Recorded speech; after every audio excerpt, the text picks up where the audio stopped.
কি অনেক নামি দামি ব্র্যান্ডেড প্রোডাক্ট চুলে ব্যবহার করার পরেও রেজাল্ট পাচ্ছেন না? কিন্তু কেন?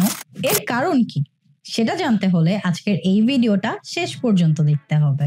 আসসালামু আলাইকুম, আমি Sayeedi, a graduate pharmacist who is passionate about bridging science with nature. তো এত নামি দামি ব্র্যান্ডেড প্রোডাক্ট চুলে ব্যবহার করছেন কিন্তু এক্সপেক্টেড রেজাল্ট পাচ্ছেন না। সমস্যাটা আসলে কোথায়? সমস্যা আসলে আপনার মাথায়। What? আই মিন আপনার মাথার স্ক্যাল্পে।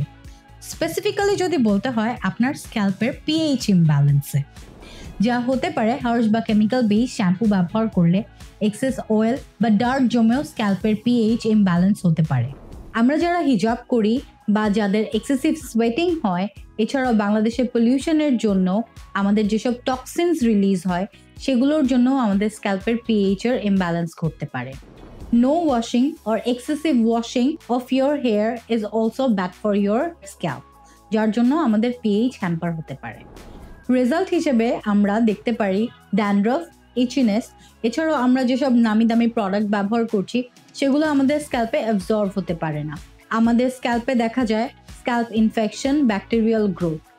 মেইনলি আমাদের ফলিকলগুলো ইনফ্লেমড হয়ে যায় আর আমাদের রুটস উইক হয়ে যায়, যার ফলাফল হিসেবে আমাদের হেয়ার ফল হতে থাকে। আমাদের স্ক্যাল্পের নর্মাল পিএইচ রেঞ্জ 4.5 থেকে 5.5, যা মেনটেন করতে আমাদের শুধুমাত্র 3টা জিনিস ফলো করতে হবে। নাম্বার 1, আমাদের বাসার যেসব হার্শ বা কেমিক্যাল বেস শ্যাম্পু আছে সেগুলো ফেলে দিয়ে সালফেট বা paraben free natural mild shampoo ব্যবহার করতে হবে, যা দিয়ে আমাদের স্ক্যাল্প নর্মালি ক্লিন করতে পারবো। 2, আমরা আয়রন বেস পানি ব্যবহার করা থেকে বিরত থাকবো। 3, চুলের পোরোসিটি টাইপ বুঝে আমাদের ন্যাচারাল অয়েল সিলেক্ট করতে হবে। এখন অনেকের মনেই প্রশ্ন আসতে পারে, হেয়ার পোরোসিটি কি? আমাদের স্কিনে যেরকম ডিফারেন্ট টাইপ আছে সেরকম আমাদের চুলেরও টাইপ আছে। হেয়ার পোরোসিটি নিয়ে বিস্তারিত জানতে দেখতে হবে আমাদের নেক্সট ভিডিও। টিল দেন, আল্লাহ হাফেজ।